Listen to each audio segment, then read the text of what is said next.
All right, let's get into it. We wash our hands every single day, right? It's automatic. But have you ever actually stopped to think about what's really happening when you lather up? We're about to go deep. I mean, right down to the molecular level to see how soap actually gets the job done. I think a lot of us figure that soap just makes our hands slippery. So all the germs and dirt can just slide off easier with the water. I mean, it makes sense, doesn't it? A simple physical rinse-off. But that is not even close to the whole story. The reality is way, way more aggressive. What's happening on your hands is a full-on chemical and physical assault on a microscopic scale. When you're at the sink, you're not just cleaning, you are waging a very sophisticated, multi-front war. So to understand this war, we first need to meet our hero. And that is the soap molecule itself, this tiny, unassuming particle. It's a master of destruction, perfectly engineered for its mission.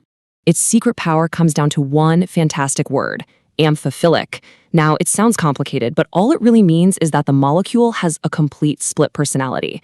It's got two different ends that want totally opposite things. And here's what that split personality looks like. You've got the head of the molecule, which is hydrophilic. It absolutely loves water, can't get enough of it. And then you've got this long tail, which is hydrophobic. It hates water, runs from it, but it is super attracted to fats and oils. This little love-hate relationship, well, that's the key to absolutely everything. Okay, so we've met the hero. Let's flip to the other side of this fight, the unseen enemies. Your hands are covered in what is basically an army of grime, a mix of everyday dirt and some much more sinister characters. We're talking about all the usual suspects, right? General dirt, oily stuff from things you've touched, and of course, bacteria and viruses. And soap is a special kind of nightmare for things like Staphylococcus bacteria, and especially for what are called enveloped viruses, like influenza and coronaviruses. And this brings us to the enemy's biggest weakness. See, a lot of those really dangerous viruses are protected by this fragile little suit of armor that's made of fat. It's called a lipid membrane. Think of it like a greasy shield. And as it turns out, a greasy shield is the one thing soap knows exactly how to tear apart. So now we get to the main event, the molecular attack. Soap uses this two-pronged strategy that is just elegant and brutal at the same time. Let's call them crowbars and cages. Okay. First up, the crowbar effect. Remember those fat-loving tails on the soap molecules? Well, they see that fatty armor on a virus, and they are irresistibly drawn to it. They start wedging themselves into that lipid membrane, acting like millions of microscopic crowbars, and they literally pry the virus's protective layer to pieces. The virus just spills its insides and is completely destroyed. It is a direct chemical takedown. But what about all the leftover pieces? And what about all the other dirt and oil on your hands? Well, that's where the second weapon comes in, the micelle. This is soap's microscopic cage, and it's built for containment and removal. It's actually incredible. When you have enough soap molecules in water, they spontaneously build themselves into these little spheres. All the fat-loving tails point inward, grabbing onto any piece of dirt or oil or busted-up virus they can find. At the same time, all the water-loving heads face outward, creating this perfect floating prison that is completely happy to just be suspended in water. So that's their whole job. These micelles trap all the grime, they suspend it all safely in the water, and, this is key, they prevent all that junk from just sticking right back onto your skin while you're still washing. So, the chemistry part is done its job. Viruses are dismantled, the dirt is caged up. But the battle is not over. The grand finale requires your participation, and it's all about that 20-second rule in the drain. This is where things get really fascinating. We've talked chemistry, now let's talk physics. Because scrubbing isn't just for show.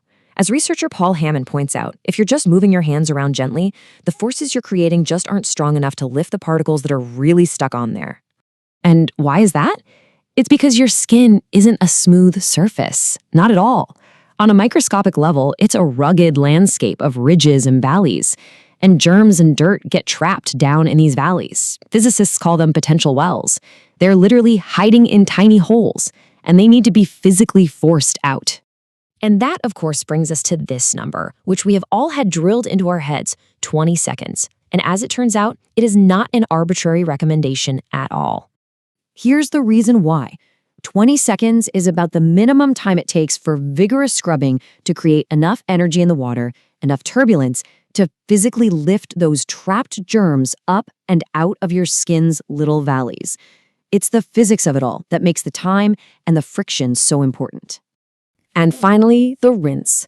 This is the victory lap. The running water comes in, grabs onto those water-loving heads of the micelle cages, and just pulls the entire structure with all the destroyed viruses and captured grime locked inside off your hands and sends it straight down the drain. Mission accomplished. So why is soap and water always called the gold standard? Well, this table lays it out perfectly. While alcohol sanitizers are great at destroying those enveloped viruses, they are pretty useless against tough, non-enveloped viruses like norovirus or bacterial spores like C. diff. Soap, on the other hand, wins, because its main weapon isn't just killing, it's physically removing these tough guys. Plus, it washes away actual dirt and chemicals, which sanitizers can't do at all. So if you remember one thing today, let it be this. Soap doesn't just kill germs, it performs a full-scale eviction. It destroys what it can with chemistry, and it physically removes the rest with physics. It's an incredibly powerful 1-2 punch. So the next time you find yourself at the sink for those 20 seconds, just remember what's actually happening on the surface of your skin. Are you just getting clean, or are you commanding a molecular army and winning a microscopic war?